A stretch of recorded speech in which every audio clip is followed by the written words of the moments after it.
여러분, 혹시 누군가를 미워하며 오래 살아본 적 있으신가요? 이유가 분명하고 상처가 깊기에 그 감정을 정당하다고 믿었던 시간들. 저에게는 그런 대상이 있었습니다. 바로 제 사위였죠. 딸 민주는 착하고 단단한 아이였습니다. 스스로의 힘으로 공부하고 일하며 힘든 환경 속에서도 한 번도 투정 부린 적 없는 딸이었습니다. 그런 민주가 어느 날 진우란 남자를 데리고 왔을 때 저는 처음부터 마음에 들지 않았습니다. 그는 너무 조용했고 말이 없었으며 어디까지나 도무지 속을 알 수 없는 사람이었죠. 하지만 민주가 원했고 그가 민주에게는 따뜻하고 자상하게 대해준다는 말에 저는 결국 결혼을 허락했습니다. 겉으로는 말이죠. 속으로는 계속 경계했습니다. 그런 사람일수록 더 깊은 비밀을 감추고 있다고 믿었으니까요. 결혼 후 2년, 민주가 집으로 돌아왔습니다. 아무 말도 없이 텅 빈 눈빛으로 말라버린 입술로 딱 한마디 했습니다. 엄마, 나 못 살겠어. 그날 이후 저는 사위를 용서하지 않기로 마음먹었습니다. 내 딸을 저 지경으로 만든 사람. 그가 무엇을 했는지는 몰랐지만 무엇을 하지 않았는지는 분명히 알 것 같았습니다. 민주는 짐을 싸서 외국으로 떠났습니다. 휴식이 필요하다고, 시간을 갖고 싶다고. 저는 그녀를 보내며 다짐했습니다. 다시는 그 남자와 연락하지 않겠다고. 그 존재조차도 제 삶에서 지워버리겠다고. 하지만 인생은 그렇게 간단하지 않았습니다. 민주가 떠난 지 석 달쯤 되었을까요? 동네 마트에서 뜻밖의 사람을 만났습니다. 바로 진우였습니다. 그는 전에 본 모습보다 훨씬 초췌했고 눈 밑에는 다크서클이 깊게 내려앉아 있었습니다. 제 눈을 마주치자마자 고개를 숙이며 인사했습니다. 어머니, 아니, 선생님, 오랜만입니다. 저는 말없이 그를 지나치려 했습니다. 하지만 그가 조용히 말을 이었습니다. 혹시 잠깐 시간 괜찮으실까요? 처음엔 망설였지만 무언가 그의 표정에서 이상한 기운을 느꼈습니다. 단순한 후회나 민망함이 아니었습니다. 어쩌면 절박함. 그래서 저는 근처 작은 카페로 그를 데리고 갔습니다. 진우는 그 자리에서 울었습니다. 사람 많은 곳에서 조용히 커피잔을 감싸 안고 전 민주한테 좋은 남편이 되고 싶었어요. 정말로요. 하지만 제 아내 문제를 너무 늦게 알았어요. 그는 우울증을 앓고 있었다고 했습니다. 결혼 전부터 시작되었지만 아무에게도 말하지 않았다고요. 민주는 그 사실을 결혼하고 나서야 알게 되었고 그를 도우려 했지만 오히려 그 무게가 그녀를 더 힘들게 만들었다고 했습니다. 제가 민주를 지키고 싶어서 결혼했는데 결국은 민주가 저를 보호하느라 무너졌어요. 저는 할 말을 잃었습니다. 분노와 연민, 불편함과 슬픔이 한꺼번에 밀려왔습니다. 내가 그토록 미워했던 사람의 진심이 이렇게 허약하고 동시에 진실하다는 것을 인정하기 어려웠습니다. 그날 이후 저는 혼란스러웠습니다. 진우를 용서해야 할까요? 아니면 계속 원망해야 옳은 걸까요? 제 딸이 고통받은 건 사실이었고 진우 역시 그 고통의 중심에 있었으니까요. 며칠 후 진우가 손편지를 보냈습니다. 2장에 빼곡히 적힌 글씨. 제가 민주를 잃은 건 벌이라고 생각합니다. 하지만 어머니께는 정말 죄송했습니다. 딸을 그렇게 만든 저를 다시 보게 만들었다면 그건 오로지 제 책임입니다. 저는 밤새 그 편지를 읽으며 울었습니다. 나도 몰랐던 감정들이 솟구쳤습니다. 그리고 처음으로 그를 이해하고 싶은 마음이 들었습니다. 어쩌면 이 이야기는 딸을 위한 분노에서 시작했지만 한 사람을 향한 오해를 풀어가는 여정일지도 모릅니다. 편지를 받은 다음 날, 저는 이상하게도 진우가 떠올랐습니다. 자주 가던 동네 공원에서 걷다 보면 그의 어두운 눈빛이 자꾸만 생각났고 내가 모르는 시간 동안 그가 겪었을 고통에 대해 상상하게 되었습니다. 그날 이후 저는 스스로에게 질문하기 시작했습니다. 그를 이해하게 되는 건 딸을 배신하는 일일까? 며칠이 지나고 저는 진우에게 문자 하나를 보냈습니다. 혹시 시간 괜찮으면 잠깐 뵐 수 있을까요? 놀랍게도 그는 몇 분 만에 답을 보냈습니다. 언제든지요. 우리는 근처 책방 카페에서 다시 만났습니다. 진우는 조심스럽게 웃었고 저는 여전히 무표정한 얼굴로 그를 맞이했습니다. 지난번 편지 고맙게 받았어요. 감사합니다. 읽어주신 것만으로도. 그날은 이전과는 달랐습니다. 진우는 조용히 자기 이야기를 풀었고 저는 조용히 들었습니다. 더 이상 가해자나 피해자가 아닌 두 명의 사람으로 앉아 있었습니다. 전 어머니께 미움받는 게 당연하다고 생각했어요. 그래서 편지도 망설이다가 보낸 거예요. 하지만 말하지 않으면 아무도 모른다는 것도 알게 됐어요. 그의 말에 저는 고개를 끄덕였습니다. 분노는 쉽게 드러나지만 고통은 감춰지는 법이니까요. 그날 이후 우리는 가끔씩, 아주 가끔씩 만났습니다. 함께 산책을 하기도 하고 커피 한 잔을 나누기도 했죠. 그건 위로였고 동시에 사과였으며 또 인간적인 연결이기도 했습니다. 저는 점점 그를 이해하게 되었습니다. 완전히 용서하진 않았지만 그를 사람으로 보기 시작했죠. 그러던 어느 날 민주에게서 연락이 왔습니다. 엄마, 나 돌아갈까 해. 일단 짐은 보냈어. 그 순간 저는 멈칫했습니다. 진우에게 이 사실을 말해야 하나? 그가 다시 민주를 볼 준비가 되어 있을까? 아니면 민주가 그를 다시 보고 싶어 할까? 며칠 후 진우에게 말했습니다. 민주가 곧 돌아올 것 같아요. 그는 말없이 고개를 끄덕였습니다. 한참 후 조용히 입을 열었습니다. 전 괜찮습니다. 아니, 괜찮을 거예요. 민주가 행복하기만 하면. 그 말에 제 눈가가 젖었습니다. 어쩌면 진정한 사랑이란 자신을 지우면서도 상대를 위해 남아주는 용기인지도 모르겠습니다. 민주가 귀국한 날, 저는 그녀를 공항에서 마중 나갔습니다. 그 아이는 조금 더 단단해진 얼굴로 저를 안았습니다. 집으로 돌아오는 차 안에서 저는 조심스럽게 말문을 열었습니다. 민주아, 진우, 아직 여기 있어. 딸은 말없이 창밖을 보았습니다. 그리고 아주 작게 들릴 듯 말 듯한 목소리로 말했습니다. 엄마, 나도 알고 있어.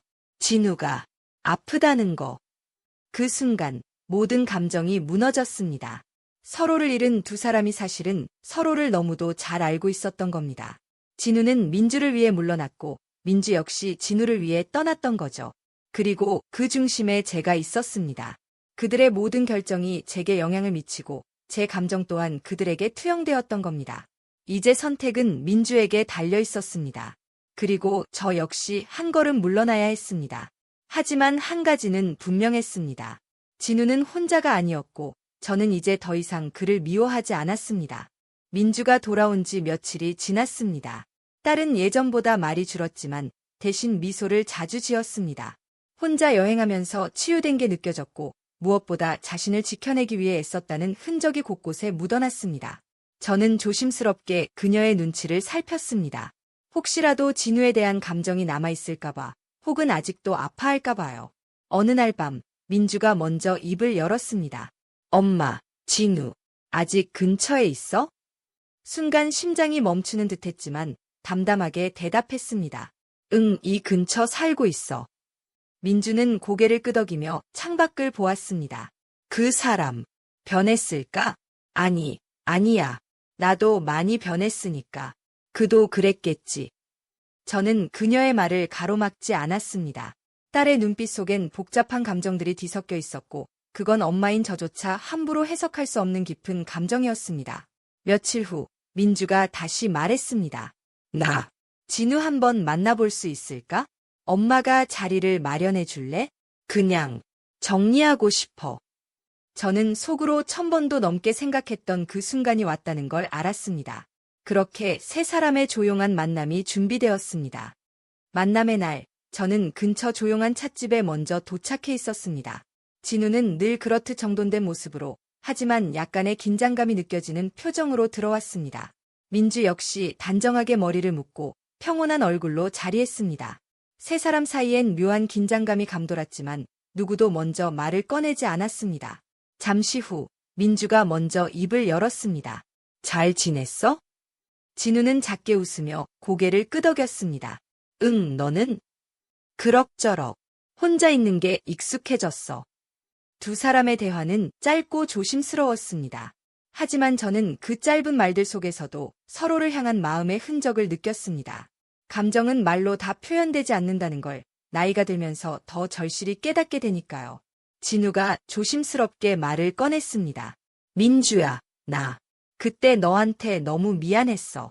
아무 말도 못하고 감정에 휘둘리고 결국 너까지 지치게 만든 거 다 내 책임이야.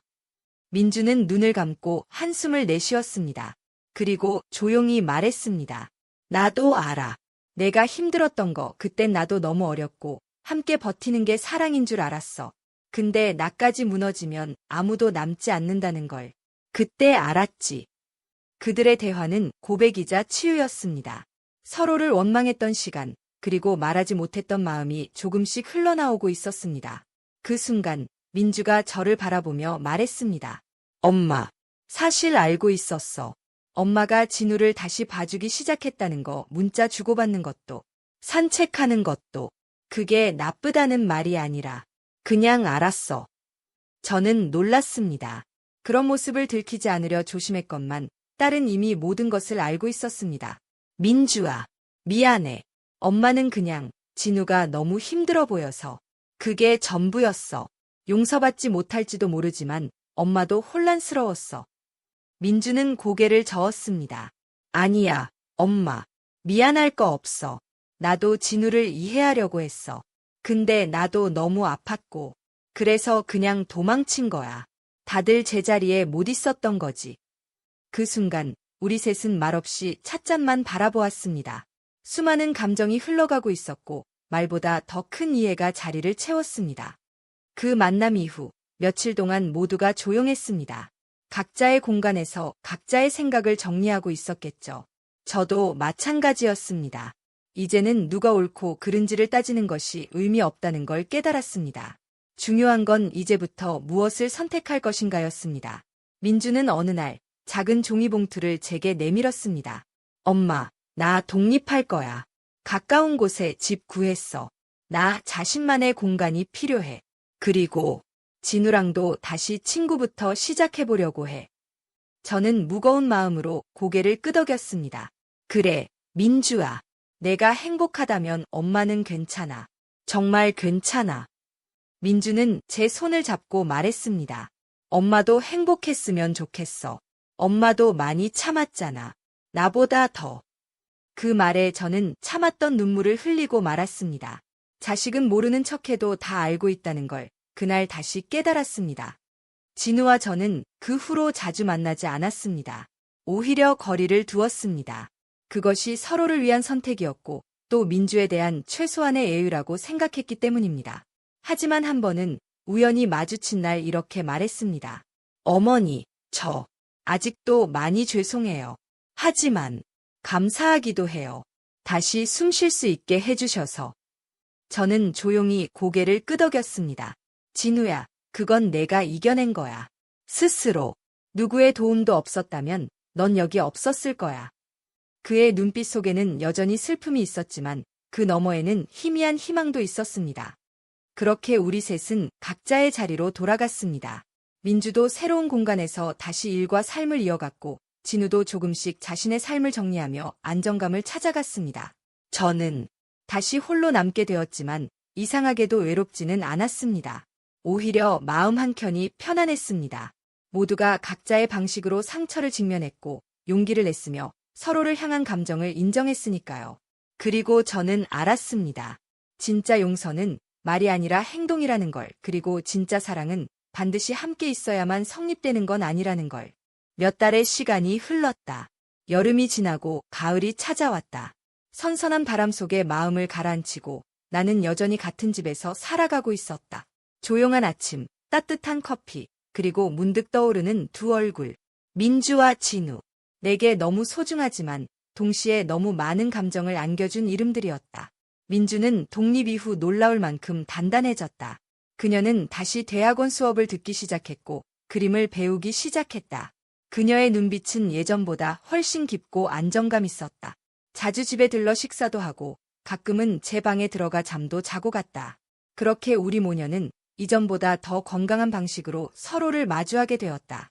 어느 날 오후 민주가 말없이 제 옆에 앉았다. 정원의 핀 국화를 바라보며 그녀가 입을 열었다. 엄마, 나 이제 괜찮아.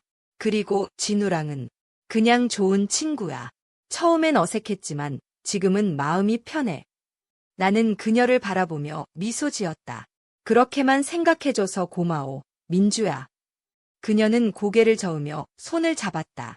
고마운 건 내가 해야지. 엄마가 나보다 훨씬 힘들었을 거야. 나 그거 알아. 그 순간 참았던 눈물이 왈칵 쏟아질 뻔했다. 말없이 그녀의 손을 꼭 쥐었다. 이제야 비로소 우리의 관계도 다시 피어나는 계절을 맞이한 듯했다. 진우와는 거의 만나지 않았다. 다만 가끔 아주 우연히 마주치면 가볍게 인사를 나눴다. 더 이상 숨기지 않아도 되는, 그러나 선을 넘지 않는 자연스러운 인사였다. 어느 날 그는 먼 발치에서 손을 흔들었다.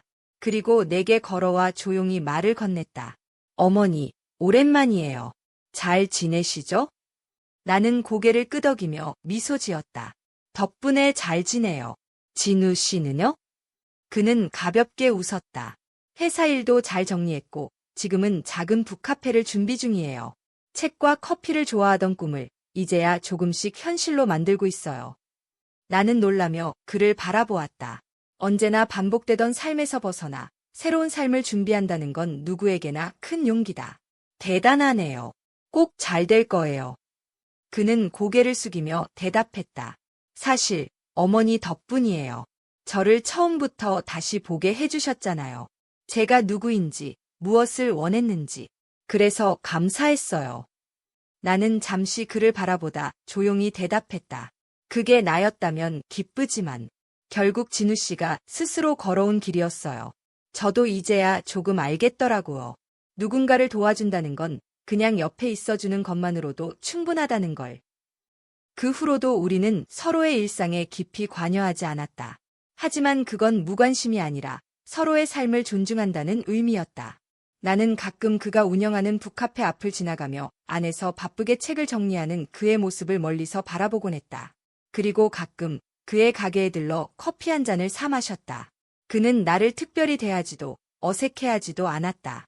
그저 정중하게 웃으며 커피를 건넸고 나도 조용히 감사하다고 말하고 나왔다. 이것이 우리 둘 사이에서 가장 건강한 거리였다. 시간이 더 흐르고 계절은 겨울이 되었다. 집안엔 따뜻한 난로 불빛과 함께 묵직한 평온함이 감돌았다. 나는 벽난로 옆에 앉아 조용히 책을 읽다가 오래된 편지 한 장을 꺼냈다. 진우가 남겼던 편지였다. 감정이 깊어지기 전 그가 내게 써준 짧은 글. 어머니, 그저 감사했습니다. 아무도 제 이야기를 들어주지 않았을 때 어머니는 조용히 들어주셨습니다. 그 시간들이 제게는 유일한 숨구멍이었습니다. 지금 이 마음이 무엇인지 감히 말할 수 없지만 그래도 전 지금 살아있습니다. 진우 드림. 나는 편지를 조용히 접어 다시 서랍에 넣었다. 더 이상 아프지 않았다. 오히려 따뜻했다. 그 감정이 사랑이었든 연민이었든 혹은 공감이었든 우리는 그 시간 속에서 살아있었고 상처를 마주했으며 결국 치유를 택했다. 민주도 더는 과거에 묵이지 않았다. 딸은 자신만의 길을 당당히 걸었고 나는 그런 딸을 바라보며 매일 감사했다. 진우 역시 자신만의 삶을 꾸려가고 있었다. 때로는 그런 모습을 보며 쓸쓸함이 밀려오기도 했지만 다시 생각하면 오히려 마음이 편안했다. 어느 날 밤 민주와 둘이 마당에 나란히 앉아 별을 바라보았다. 그녀가 갑자기 물었다. 엄마, 혹시 후회한 적 있어? 뭐든. 나는 고개를 저으며 대답했다. 많이 했지. 근데 이제는 그 후회도 고맙더라. 후회가 나를 더 조심스럽게, 더 따뜻하게 만들었거든. 민주가 웃으며 고개를 끄덕였다. 엄마는 멋져. 누구보다 강하고 따뜻해. 그리고 난 엄마 딸이어서 좋아. 나는 그녀의 어깨에 팔을 얹으며 말했다. 너도 멋져, 민주야. 우리 이제 정말 잘 살자. 서로를 무너뜨리지 않고 기대면서. 그 밤, 찬 바람 속에서도 이상하게 마음은 따뜻했다. 우리는 결국 그렇게 서로를 지켰다. 완벽하진 않지만 진심으로. 그리고 나는 알았다. 어떤 사랑이든 어떤 감정이든 시간이 흐르면 결국 제자리를 찾는다는 것을. 상처는 흔적이 되지만 아픔은 지나간다는 것을.